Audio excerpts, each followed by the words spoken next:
To AP express TV. రాష్ట్ర వ్యాప్తంగా తెలుగుదేశం పార్టీకి కంచుకోటలుగా మండపేట నియోజకవర్గాన్ని తీర్చిదిద్ది ఆ స్థాయిలో అంత గుర్తింపు తీసుకొచ్చిన నేతల్లో ఒకరైన వేగుల జోగేశ్వరరావు గారు ఈరోజు మనతో షేర్ విత్ సలీం కార్యక్రమంలో పాల్గొని రావడం జరిగింది. ఈరోజు షేర్ విత్ సలీంలో పాల్గొంటున్న వేగుల జోగేశ్వరరావు గారు మండపేట నియోజకవర్గంలో ఇప్పటివరకు 3 సార్లు ఎమ్మెల్యేగా విజయాన్ని దక్కించుకున్నారు. ఇప్పుడు 4వసారి తన అదృష్టాన్ని పరీక్షించుకోబోతున్నారు. ఆయన ప్రత్యర్థిగా కాపు సామాజిక వర్గంలో బలమైన నాయకుడు తోట తిరుమతులతో ఢీకొట్టబోతున్నారు. ఆయన విద్యా అవకాశాలు ఎలా ఉన్నాయో నేరుగా ఆయన తెలుసుకున్నాం. నమస్తే జోగేశ్వర గారు. నమస్కారం సార్, ఎలా ఉన్నారు సార్? బాగున్నాం సార్. ఇప్పుడు మండపేట నియోజకవర్గంలో తరఫున ఉమ్మడి కూటమి అభ్యర్థిగా మీరు పోటీలో దిగుతున్నారు. ఇప్పుడు ఎన్నికల ప్రచారం ఎలా ఉంది సార్? చాలా బాగుందండి. ఇంచుమించుగా డోర్ టు డోర్ క్యాన్వాసింగ్ మొత్తం పూర్తి చేసుకున్నాం. నిన్నటితో క్యాన్వాసింగ్ మొత్తం కంప్లీట్ అయింది. ఎక్కడికి వెళ్ళినా కూడా ప్రజల్లో మంచి స్పందన ఉంది.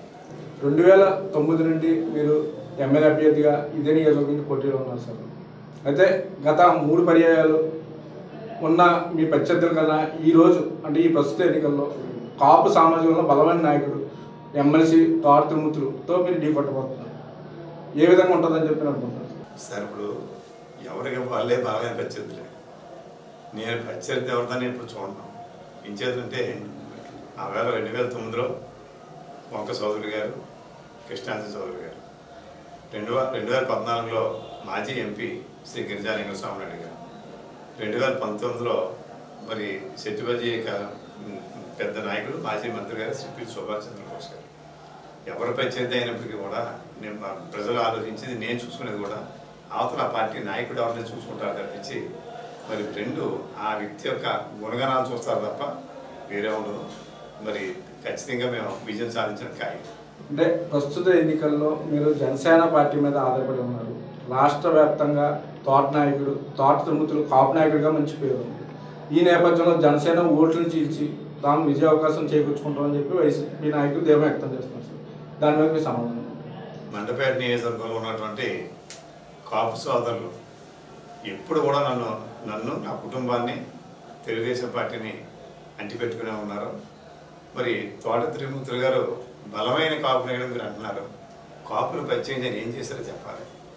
20 సంవత్సరాల క్రితం ద్రాక్షారంలో కాపు సామాజిక భవనం నిర్మిస్తానని చెప్పి ఎవరిని యాక్షన్లో అనేకుండా ఆ భవనాన్ని యాక్షన్లో ఆయనే పాడుకుని ఈవేళ వరకు కూడా దాన్ని కట్టకుండా దాన్ని ఆయన ఆక్రమించుకుని ఉన్నారంటే అది కులాన్ని అడ్డం పెట్టుకుని ఏ రకంగా ఎదుగుతారనే విషయం దీన్ని బట్టి అందరికీ సుస్పష్టమైన విషయం. అంటే శిరోమండలం కేసు బాధితుడు శిరోమండలం కేసులో ముద్దాయిన తోట తిరుమతులు వల్ల ఓట్లు చీలిపోతాయి, అవి మీకు ప్లస్ పాయింట్ అని చెప్తే తెలుగుదేశం బట్టి భావిస్తుంది సార్.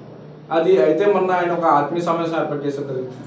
అందులో భారీగా దళిత సోదరులు అందరూ పాల్గొన్నారు. దాన్ని ఏ విధంగా మీరు కామెంట్ చేస్తారు సార్? మండపేట నియోజకవర్గంలో ఎప్పుడూ ప్రజలు స్వేచ్ఛగా ఉండేవారు.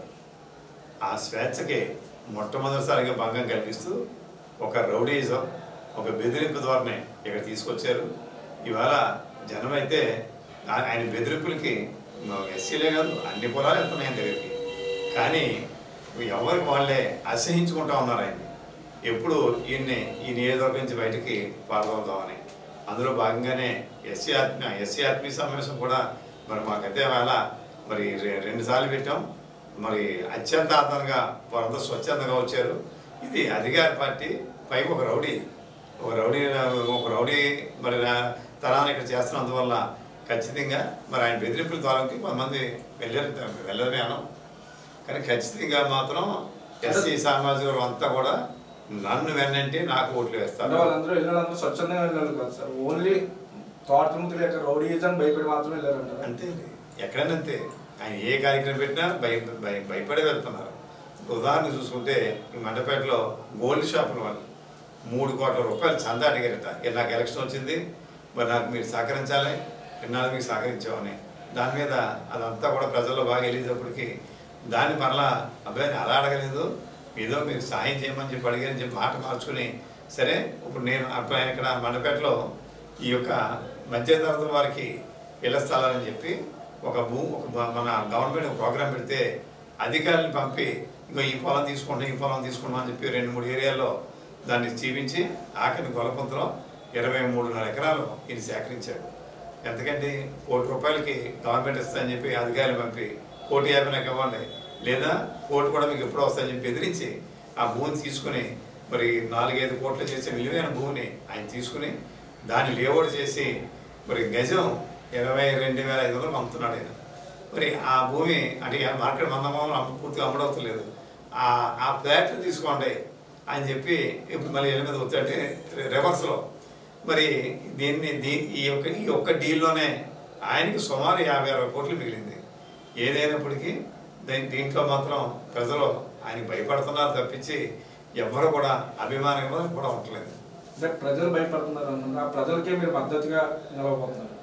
ఖచ్చితంగా ఇంతకుముందు ఇక్కడ మా ఆలమూరు నియోజకవర్గం, తర్వాత మండపేట నియోజకవర్గం అయింది. సంకేత వెంకటరెడ్డి గారు ఆయన 2 పర్యాయాలు ఇక్కడ శాసనసభ్యునిగా మంత్రిగా పనిచేశారు. తర్వాత బిక్కిరి కృష్ణాంజరావు గారు ఒక పర్యాయం, ఈ ఇద్దరు కాంగ్రెస్ పార్టీ. తెలుగుదేశం నుంచి ఒల్లూరు నారాయణరావు గారు 2 పర్యాయాలు, వంక చౌదరి గారు 2 పర్యాయాలు, మరి తర్వాత మీరు చూస్తూ ఉన్నారు. అంటే ఇంతమంది ఎవరు చేసినా ఈ 4 సంవత్సరాల నుంచి తర్వాత పిల్లి సుభాష్ చంద్ర గారు 1 సంవత్సరం ఉన్నారు, అప్పుడు కూడా గొడవలు. మరి ఈ 4 సంవత్సరాల నుంచి ఏది చేసినా అరాచకం, అవినీతి, అక్రమం. అక్కడ కేశవరం కొండ కానీ, లేదా ఇసుక మాఫియా కానీ, మన మండపేట పబ్లిక్ స్కూల్ మరి 1,400 మంది పిల్లల ప్రాణం ఉన్నాయి, మరి బయటకు పెట్టి దాన్ని హ్యాండ్ ఓవర్ చేసుకోవడం కానీ, ఇవన్నీ కూడా ప్రజలు చూసుకుని ఎప్పుడు మనకి ప్రశాంతమైన వాతావరణం కావాలని చెప్పి ప్రజలందరూ కూడా ఎదురు చూస్తూ ఉన్నారు. సార్, మీరు తోట త్రిమూర్తులకి రౌడీ రాజకీయం అని మీరు అంటున్నారు. అదే తోట త్రిమూర్తులు ప్రధానమైన బలమైన ఒక ఆరోపణ చేయడం జరిగింది. మీ తండ్రి గారు వేగుళ్ళ వీర్రాజు గారు, ఆ తర్వాత మీరు గత కొన్ని దశాబ్దాలుగా మండపేట మున్సిపాలిటీని మీ కబంధ హస్తాల్లో ఉంచుకొని మండపేట ప్రజలను ఎవరిని కూడా స్వేచ్ఛాయుతంగా ఓట్లు వేయడానికి బయట రానివ్వకుండా భయభ్రాంతులు గురి చేసి మీరు రిగ్గింగ్ చేసి ఎన్నాళ్ళు నెగ్గుతూ వచ్చారని చెప్పి ఇదే ఏపీ ఎక్స్ప్రెస్ న్యూస్ ఛానల్కి ఆయన ఇంటర్వ్యూ ఇవ్వడం జరిగింది. దాని మీద మీ సమాధానం. నా తండ్రి గారు వేగుళ్ళ వీర్రాజు గారు మరి 56 నుంచి 1956 నుంచి 86 వరకు మున్సిపల్ చైర్మన్గా పనిచేశారు. మధ్యలో స్పెషల్ ఆఫీసర్ కొనాలు ఉన్నారు. ఆయనకి పోటీ పెట్టిందల్లా ఒకే ఒక్కసారి 1981లో. అంతకుముందు అన్ని పర్యాయాలు కూడా యునామస్. అప్పుడు కూడా మరి కొంతమంది పోటీ పెడితే 20 వార్డులు అయితే 20 వార్డులు కూడా ఈయనగా వచ్చి ఒకే ఒక్క అభ్యర్థికి మాత్రం డిపాజిట్ వచ్చింది, మిగిలిన ఎవరికి డిపాజిట్ రాలేదు. అది ఆయన మీద ఉన్నటువంటి అభిమానం. తర్వాత నేను మళ్ళీ 86 నుంచి మేము రాజకీయాల్లో లేకపోయినప్పటికీ 2000లో మళ్ళీ నేను మున్సిపల్ చైర్మన్గా మరి పోటీ చేయడం, 2000 తర్వాత 2004లో మరి నాకు ఎమ్మెల్యే సీటు ఆల్మూరు నియోజకవర్గం ఇవ్వడం, మరి ఆ వేళ మనం అప్పుడున్న వాతావరణం బట్టి మరి దీన్ని బట్టి ఓడిపోవడం, తర్వాత 2009, 14, 19లో గెలుపొందడం మీ అందరికీ తెలుసు. అంటే మీరు అంటే ఇక్కడ రౌడీజం చేస్తే సేమ్ ఇప్పుడు నేను చెప్పాను. ఇప్పుడు వేళ ఖచ్చితంగా ఇప్పుడు తోట త్రిమూర్తి గారి ఏ రకంగా పరాభవం జరగబోతూ ఉందో అదే పరాభవం ఇక్కడ తోట మన మాకు జరుగుండేది. మరి కానీ ఎందుకు మరి మమ్మల్ని ఆదరిస్తున్నారు?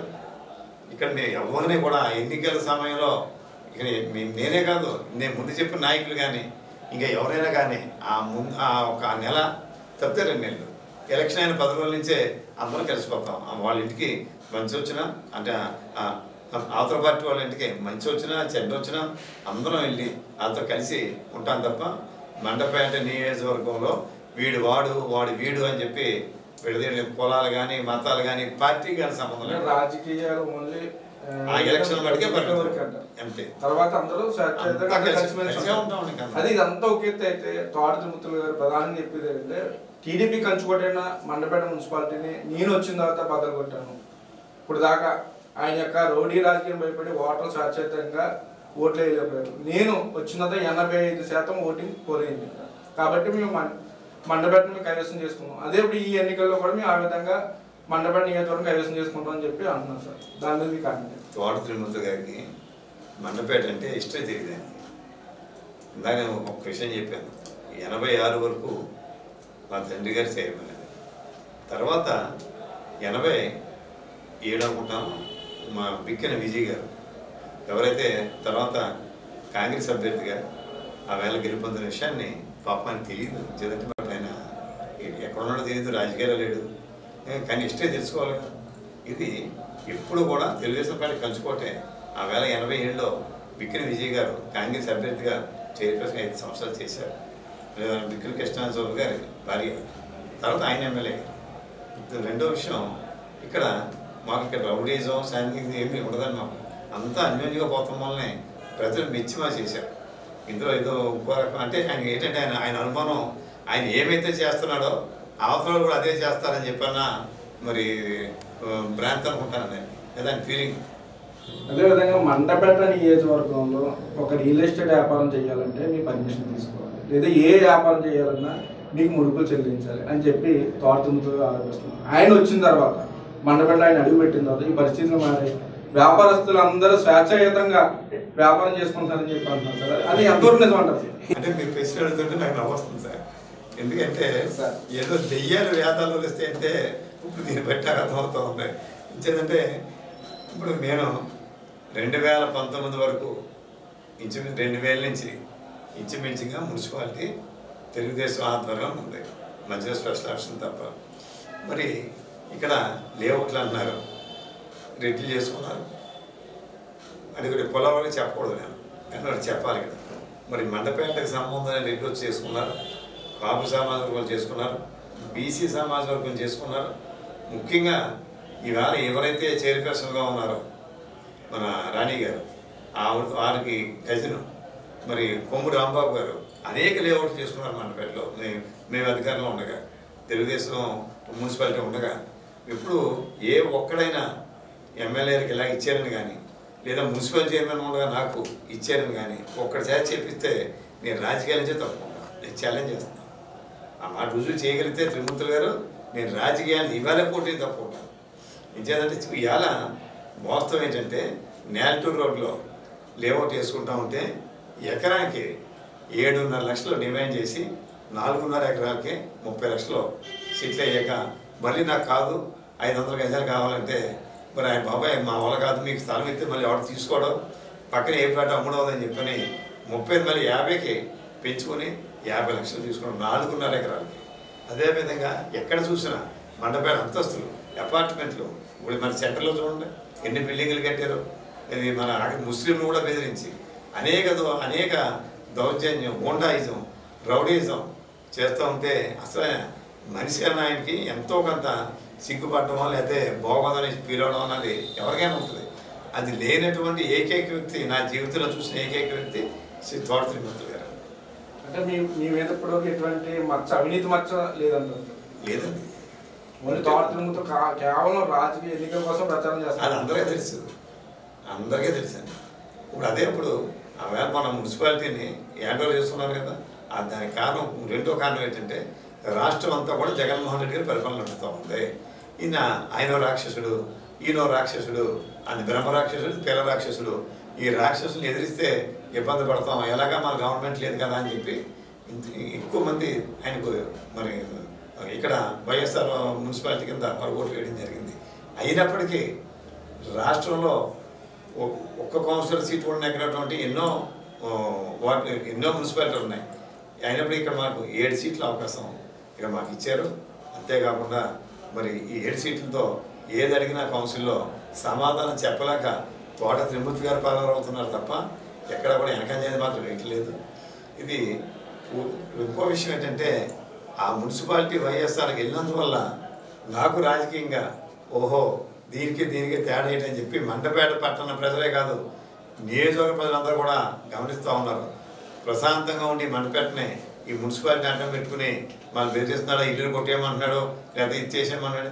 7 రోడ్లో ఆయన 10 లక్షలు 20 లక్షలు డిమాండ్ చేస్తే వెంటనే ఇవ్వలేదని 7 రోడ్లో మా కళ్యాణ రెస్పెక్ట్ పక్కన ఒక వైశాస్ ఒక స్లాబ్ వేసుకుని ఒక షాపింగ్ కాంప్లెక్స్ కట్టుకుంటూ ఉంటే స్లాబ్ అయిపోయాక దాన్ని పడగొట్టేసినటువంటి గనుడు తోట త్రిమూర్తి గారు.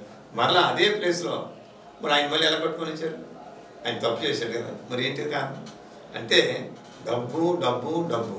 తోట త్రిమూర్తి గారికి కావాల్సింది డబ్బు. పైగా కాపు కులాన్ని అడ్డం పెట్టుకుంటాడు తప్ప కాపులకి చేసింది 10 పైసలు కూడా చేయడండి. ఏ కులానికి చేయడు, కాపులకే కాదు ఏ కులానికి చేయడు. ఇప్పుడు మండపేట మున్సిపల్ చైర్మన్ కింద మీరు పనిచేయడం జరిగింది సార్. అదేవిధంగా ఇప్పుడు 3 సార్లు ఎమ్మెల్యే పోయింది. మండపేట అదే మున్సిపాలిటీ చట్టాల గురించి మీకు బాగా తెలుసు అని చెప్పి పదే చెప్తారని చెప్పి తోడుతుంటుంది కదా. ఇన్ని చట్టాలు చేసిన మీరు మండపేటలో కళాభూ సెంటర్లో అత్యంత ప్రాముఖ్యత కలిగిన కళాభూ సెంటర్ కళాభూ తొలగించి మీ తండ్రి గారు వీగుల వీర్రాజు గారు విగ్రహాన్ని రోడ్డుకి అడ్డంగా పెట్టడం జరిగింది. అంతేకాకుండా ప్రతి దానికి వీధికి కాలనీలకి లేదా స్కూల్కి బిల్డింగ్లకి ప్రతి దానికి వీగుల వీర్రాజు గారి పేరు పెట్టడం, దానికి మున్సిపాలిటీ కట్టాల్సిన 25% కాంట్రిబ్యూషన్ కూడా చెల్లించలేదు, మున్సిపల్ ఆదాయాన్ని గండి కొట్టారు. మరి ఇవి నిబంధన విరుద్ధం కాదా అని చెప్పి తిరుమతి గారు అడుగుతున్నారు సార్. దాని మీద మీరు సార్ ఇప్పుడు కుక్క తోక వంకర అన్నది ఎన్నిసార్లు దాన్ని సాపు చేద్దామన్నా స్వాప్ అవ్వదండి, అది ఒక్క తిరిగిపోద్ది. సేమ్ అదే మెంటాలిటీ తోట తిరుపతి గారు. ఇదే విషయాన్ని కౌన్సిల్ అడిగారు. అడిగితే ఆయన చెప్పాను హిస్టరీ. సార్ వేగుల వీర్రాజు గారు విగ్రహం ఎవరు పెట్టారు, నేను పెట్టినంటాడు ఆయన. అన్న మిగతా అలా చెప్పాడు. అక్కడ మాట్లాడి ఆయన ఏం చేద్దంటే ఆయన చిన్నప్పుడు ఇప్పుడు ఎంతవరకు చదువుతున్నా తెలియదు కానీ బ్రాహ్మణుడు మేక అది మాత్రం ఒక రోజుకు ఒకసారి చదువుతున్నాం. ఇప్పుడు కూడా అంటే చెప్పక జనం నమ్ముతారని ఆయనకి అనేక సార్లు చెప్పాం, బాబు ఒకసారి చూసుకో, చదువుకో, తెలుసుకో అని. వేగుల వీరగ్రహం పెట్టేందుకు నేను రాజకీయాల్లో లేను. ఆ వేళ ఇక్కడ ఇందా చెప్పాను, మన పెద్దవారి పేర్లు సంగీత వెంకటరెడ్డి గారు ఎమ్మెల్యే మంత్రి, అంటే కొన్ని రోజులు ఆయన ఎమ్మెల్యే ఉండకుండా మంత్రి ఉండేవారు. ఏ పదం నాకు జ్ఞాపకం లేదు. 2 చైర్పర్సన్ బిక్కిన విజయ్ గారు, వారు ఊరుముడిలో ఉన్నటువంటి సభ్యులు అందరూ కలిసి ఊరుముడ అందరు సందాలతో నేను 1 రూపాయి దాంట్లో పెట్టలేదు. నేను మా తండ్రి గారి విగ్రహానికి నేను 10 పైసలు కూడా నేను దాంట్లో ఇవ్వలేదు. ఆ కాంస్య విగ్రహాన్ని ఊరిలో ఉన్నటువంటి ప్రజలందరూ కలిసి వాళ్ళ విరాళంతో వాళ్ళు కట్టుకుని వాళ్ళు ఓపెన్ చేసుకున్నారు. నేను కూడా అందరిలాగే ఒక అతిథిగా వెళ్ళేది తప్పించి అందులో నా పాత్ర ఇంత 1% కూడా లేదు. రెండోది పేర్లు అంటున్నారు, ఆయన మీద అభిమానం ఇందా చెప్పాను. 1956 నుంచి 86 ఎప్పుడు అజాతశత్రువు, ఇవాళ కూడా చెప్తారు అందరూ. మరి అటువంటి వ్యక్తిని అభిమానించి పెట్టుకున్నారండి. దాన్ని జోగేశ్వరరావు పెట్టాడు అంటే నేనేం చెప్పాను. 25% కాంట్రిబ్యూషన్ 25% మరి దాన్ని యాక్ట్ మార్చవచ్చుగా, మరి దాన్ని క్యాన్సిల్ చేసేయచ్చుగా. పెట్టేటండి సార్ ప్రపోజల్ పెట్టేటప్పటికి జనం వెళ్ళని కుట్టిలే పరిస్థితి వచ్చేటప్పటికి మండపేటలో మానేశాడు. రెండోది మా కౌన్సిలర్స్ అడిగారు ఆ కౌన్సిల్ మీటింగ్లో, సార్ ఈ తోట నగర్, తోట త్రిమూర్తులు వారధి లేదా తోట లేఅవుట్ కాదండి, తోట నగర్, తోట త్రిమూర్తులు హౌసింగ్ కాలనీ ఈ పేర్లు రామచంద్రపురం నియోజకవర్గంలో ఎందుకు పెట్టారంటే వీరి మీద అభిమానం పెట్టుకున్నారట. కానీ అక్కడేమో అభిమానం పెట్టుకున్నారంట, అని బతుకున్న ఆయన పేరు అభిమానం పెట్టుకున్నారు. చనిపోయిన ఆయన ఏమో దైవయ్యి పీక్కు తింటాడేమో అని చెప్పి ఇక్కడేమో భయపడి పెట్టుకున్నారు అన్నది. అంటే ఆయన యొక్క మెంటాలిటీ. మొన్న ఇక్కడ ఒక చిన్న పిచ్చి 10 లక్షలు 1 రూపాయి గ్రాంట్ ఏం తేలేదు. ఇది మాచవరం దేవుడి కాలనీ దగ్గర అటు మండలం గ్రాంటు, ఇటు పంచాయతీ గ్రాంటు, గవర్నమెంట్ నుంచి 1 రూపాయి తేలేదు. తోట త్రిమూర్తులు వారిది. ఇక మీకు కనపడుతుంది చూడండి. అంటే చెప్పడానికి అడగడానికి కూడా సిగ్గుపడతలేదు. చనిపోయిన వారి పేర్లు బయట వాళ్ళు తర్వాత వచ్చిన చైర్మన్లు కానీ ఇంకోళ్ళని పెట్టుకుంటే దాన్ని నా మీద కామెంట్. కానీ ఆయన ఇవాళ కూడా అదే పని చేస్తాం. ఇవాళ 7 నెలలంటే ఒక 2 నెలల క్రితం ఏదో తోట త్రిమూర్తుల నగరం, తోట నగరం ఒక పేరు పెట్టి మళ్ళీ అక్కడ పెట్టుకున్నాడు. 2 ఇక్కడ ఇన్ని చెప్తాం ఏదైనా. ఇప్పుడు మండపేట ఈ టిట్కో అక్కడ ఈ ఓపెనింగ్కి 1900 మంది నేను ఆమరణ నిరాహార చేస్తానంటే సంవత్సరాల క్రితం మంత్రి గారిని తీసుకొచ్చి ఓపెన్ చేశారు. అక్కడ సభాధ్యక్షుడిగా తోట తిరుమతి గారి పేరు రాయించుకున్నాడండి. నేను దాన్ని కంప్లైంట్ పెట్టాను, తీసిపాడైనా రాయ కొత్త వేశారు సభాధ్యక్షుడిగా నా పేరు రాసి. అంటే సిగ్గుపడ్డావు. కానీ ఇవాళ కూడా మాట్లాడేది అంటే ఏ రోజు ఆ రోజు ఆయనకి సిగ్గు లేనటువంటి. ఇందాక మీకు చెప్పాను, నేను జీవితంలో చూసిన సిగ్గుపడని వ్యక్తి నా జీవితంలో మొట్టమొదటి వ్యక్తి శ్రీ తోట తిరుమతి గారు. అదే సార్, మీరు 15 ఏళ్ళు ఎమ్మెల్యేగా ఉన్నారు. మీ 15 ఏళ్ల కాలంలో మీరు చేసిన అభివృద్ధి కంటే ఈయన మండపేట వచ్చి 3 సంవత్సరాల కాలంలో చాలా అభివృద్ధి చేసిన ఒక ట్రాన్స్పోర్ట్ కానీ ఏదైనా సరే పరిశీలించుకోండి, కావాలంటే బహిరంగ చర్చకు సిద్ధం. దాని మీద మీరు ఏ విధంగా స్పందిస్తారు? సార్ మీరు చెప్పింది చాలా కరెక్ట్. ఆయన చాలా అభివృద్ధి చేశాడు. దేంట్లోనూ దోపిడీలో అభివృద్ధి, రౌడీజంలో అభివృద్ధి, ఇసుక దోపిడీ, కొండల దోపిడీ, స్కూళ్ళు మోయించడం, స్కూళ్ళు ఆక్రమించుకోవడం, ఇందులో మాత్రం నిజంగా చాలా అభివృద్ధి. మా మండపేట నియోజకవర్గంలో ఏ ప్రజలకి తెలియని విషయాలు, డబ్బు ఎలా సంపాదించాలి ఇది అనక పెద్ద చెప్పేవారు. ఇది మన ఇసుక నుంచి మామూలు నూనె తీస్తానని చెప్పేది అనేవారు. అలాంటి వ్యక్తి నేను. ఎక్కడ 10 పైసలు కలిసి వస్తుంటే ఆయనకి అదే కావాలి. దోపిడీ దౌర్జన్యాల్లో అభివృద్ధి నెంబర్ 1 త్రిమూర్తులు గారు, అభివృద్ధిలో మీ నెంబర్ 1 అంటారా? 100% అనేక సార్లు ఛాలెంజ్ చేసాం. ఛాలెంజ్ చేస్తే ఏమంటాడంటే నా అన్నాడు బహిరంగ చర్చ చేద్దాం అంటాడు. బహిరంగ చర్చ కానీ నువ్వు పోలీసులు పెట్టి చేయనివ్వ కదా, అలాగే చేసాడండి. ఒకసారి మనం తిట్టుకోగలరు. మీరు ఇద్దరు ఆరోపించుకుంటారు కానీ చర్చలు రాదు కదా సార్. చర్చ జరపనవరండి పోలీసుల ద్వారా. ఆ వేళ రోజు చర్చకి రెడీ అయితే మా ఇంటి దగ్గర పోలీసు వాళ్ళని పంపి హౌస్ అరెస్ట్. మళ్ళీ దగ్గర 20-30 మంది కానిస్టేబుల్ వచ్చి హౌస్ అరెస్ట్. మరి అప్పుడే అనుకో తర్వాత అన్నాం, బాబు ఇలా నువ్వు తిట్టుకోకుండా ఛాలెంజ్ చేసావు, పోలీసులు పంపి ముంచేసావు, నన్ను బయట రాయకుండా చేసావు, అందుచేత ఫ్లెక్స్లో పెట్టమన్నాం. ఫ్లెక్స్లో పెట్టించాం చాలా ఇంచుమించు 90% ఫ్లెక్స్లో పెట్టాం.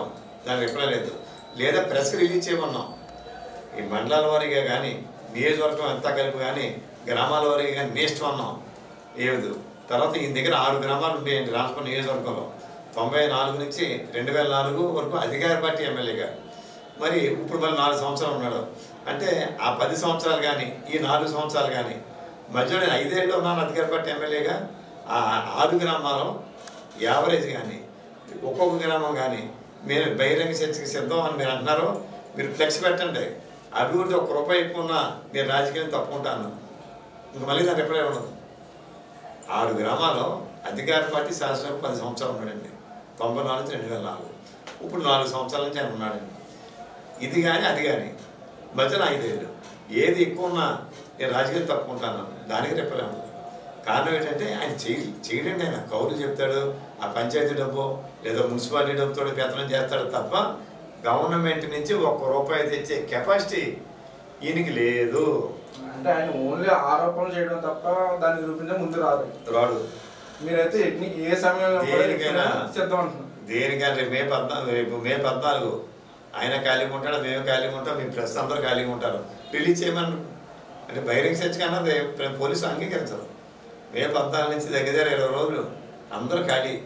ఒకవేళ ముందు 15 రోజులు ఖాళీ, ఒకవేళ ఆఖరి 4 రోజులు కానీ లెక్కింపు ఏర్పాట్లు ఉంటాయి.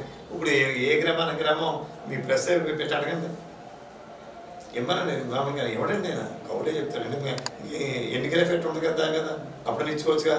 లేదు జోగేశ్వర తప్పు ఇది అని చెప్పి ఇవ్వచ్చుగా. ఇవ్వాలనుకుంటే ఎప్పుడైనా రావచ్చు. ఎప్పుడైనా ఇవ్వండి. ఆయన అబద్ధాల కోరు, ముఠా కోరు, దోపిడి, దానికి ఏం కలిసి వస్తుంది. ఇదే కావాలని.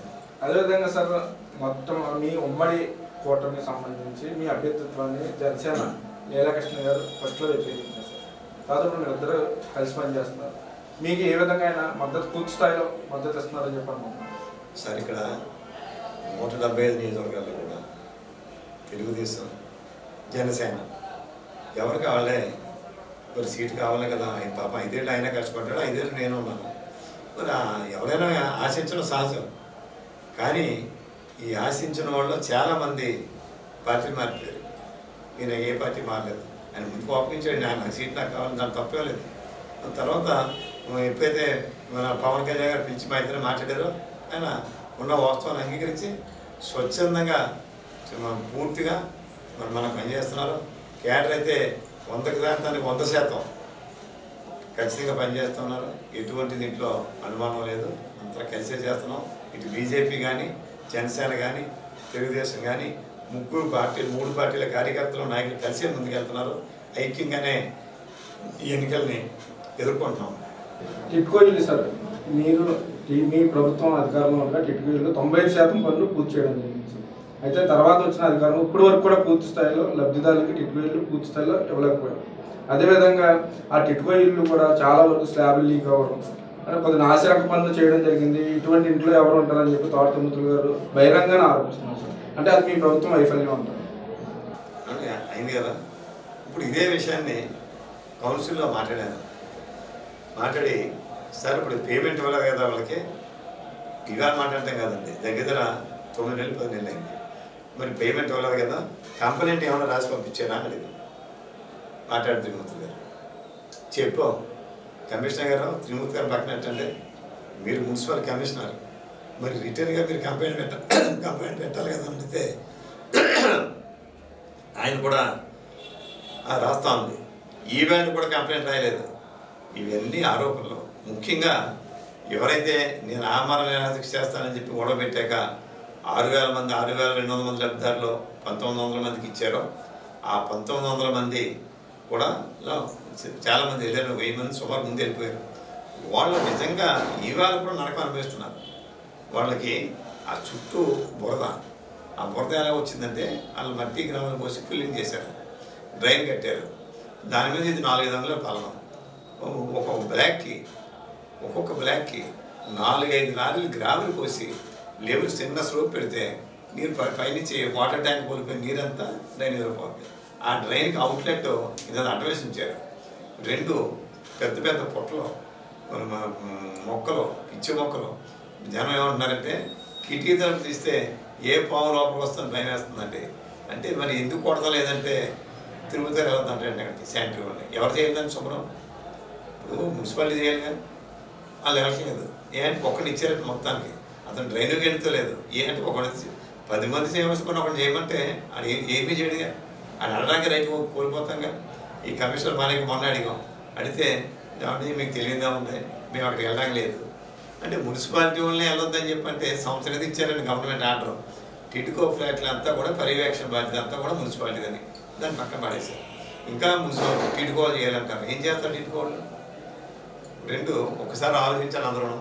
మనం మన ఇంటిని ఖాళీ చేసి ఒక 2-3 నెలలు బయటకు వెళ్తే తాళం వేసుకుని ఇంటికి వచ్చేది ఎలా ఉంటుంది? ఇల్లు అస్తవ్యస్తం అయిపోతాయి, మరి దుమ్ము దోగడుతూ ఉంటుంది. అలాంటిది పూర్తి అయిపోయిన ఇల్లు 5 సంవత్సరాలు ఖాళీ పెట్టి అంటే చంద్రబాబు నాయుడు గారికి నాకు తెలుగుదేశం పార్టీకి పేరు వస్తుందనే ఒక దుగ్ధతో ఒక ఈర్ష్యతో ఆయన ఆ ఫ్లాట్లని చేయనట్లేదు. ఈ సందర్భం ఇంకో విషయం, జగన్మోహన్ రెడ్డి గారు మండపేట సెంటర్లోకి వచ్చాడు.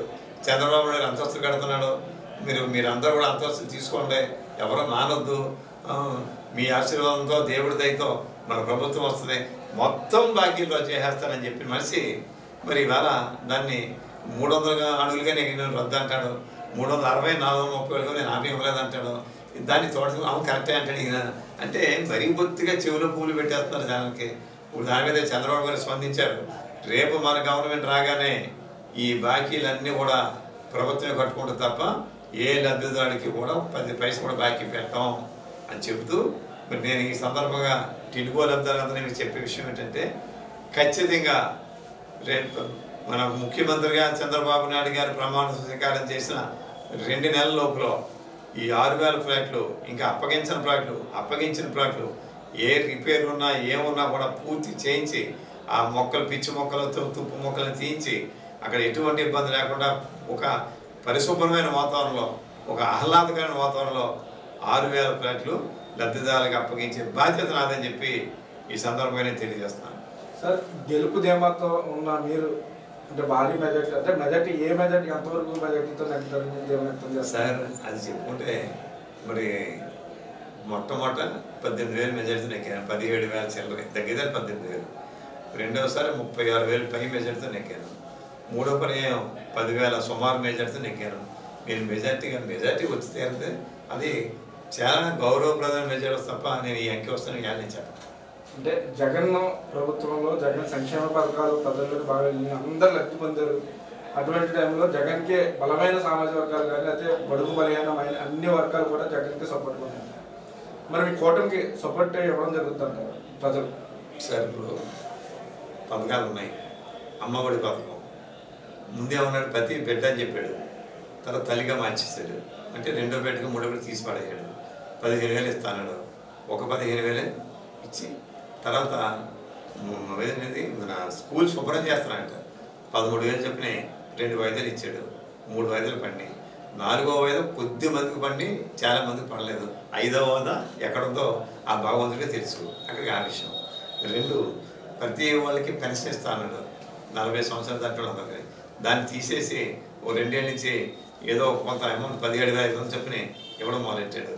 కానీ ఒక కుటుంబానికి ఇది 17,500.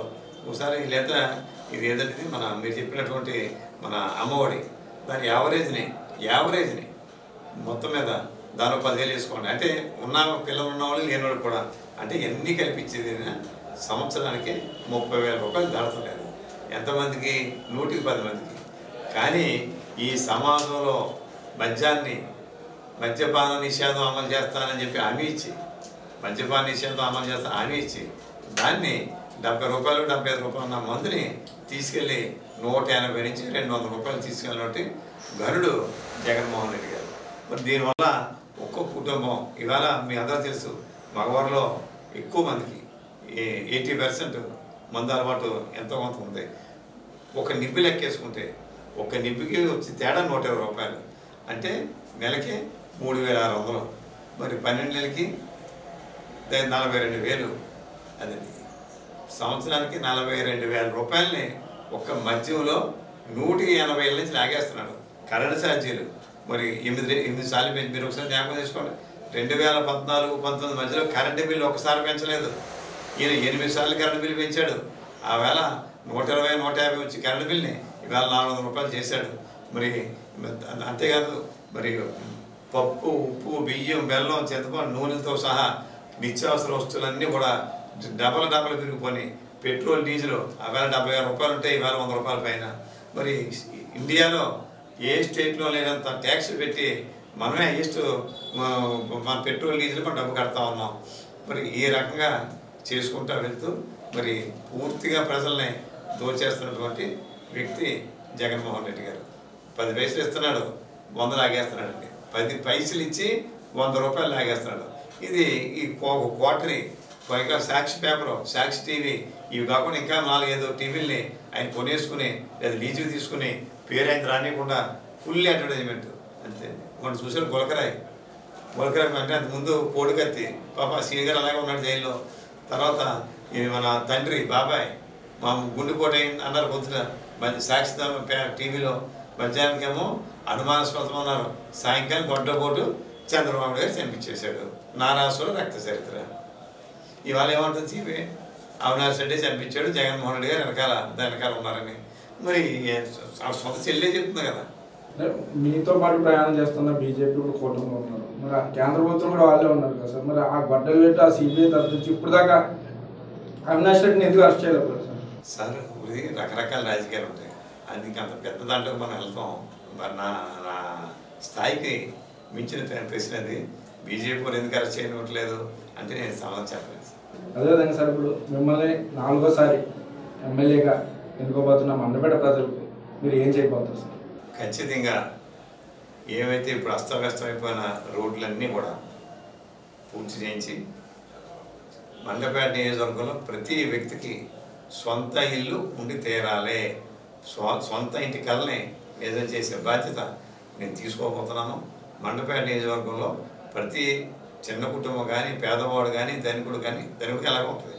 ప్రతి వాడికి సొంత ఇల్లు అనేది వాళ్ళకి ఏర్పరచాలని సంకల్పంతో ముందుకు సాగుతాను. చివరిగా మండపేట ప్రజలకి మీ తరఫు నుంచి ఏ సందేశం వస్తుంది? ఈ మధ్యన పిల్లి సూర్యప్రకాష్ గారు నామినేషన్ వేసే టైంలో మన 15 రోజుల క్రితం 22-23 అనుకుంటాను, ఆ వేళ ఇది ఏప్రిల్ ఒక ప్రెస్కి ఇచ్చారు. నేను ఏమనంటే ఇప్పుడు మీరు ఈ సుభాష్ గారి విజయం మీద మీరేమో అనుకుంటున్నారని చెప్పి ప్రెస్ అడిగారు. మీలాగే మనం దాన్ని మీరు కూడా చూసే ఉంటారు. నెగ్గినా ఉన్న బోస్ గారు కానీ నేను కానీ నేనంటే తిరుమూర్తి గారు రామచంద్రపురంలోనే మక్కా ఉంటాం, ఇందులో ఎటువంటి అనుమానం లేదు అని చేత రామచంద్రపురం నియోజకవర్గ ప్రజలందరూ కూడా విజ్ఞులు, ఆ విజ్ఞతో దాన్ని బట్టి వాళ్ళు ఓట్లు వేస్తారని చెప్పి చాలా క్లియర్గా చెప్పాడు. త్రిమూర్తి గారే చెప్పాడండి. కాదు నా సెల్లో ఉంది, మీకు వాళ్ళు చెప్పిందాము సరే అంటే ఇప్పుడు అది అక్కడ జరిగింది. అంటే ఇక్కడ మండపేటలో ఉంటాడు ఆయన, నేను ఇక్కడే ఉంటాను, ఎక్కడికి వెళ్ళను, నేను ఫ్లాట్ కొనుక్కున్నావో కబ్జా చేసావో నాకు అనవసరం, ఇక్కడే ఉంటాను నేను అని చెప్పి ఇక్కడ చెప్తాడు. 15 రోజుల క్రితమే మరి దీనికి ఏంటి సంబంధం అంటే మాట్లాడ్డావు. నువ్వు రాజపురంలో ఉంటావు, మండపేటలో ఉంటావు మాట్లాడ్డావు.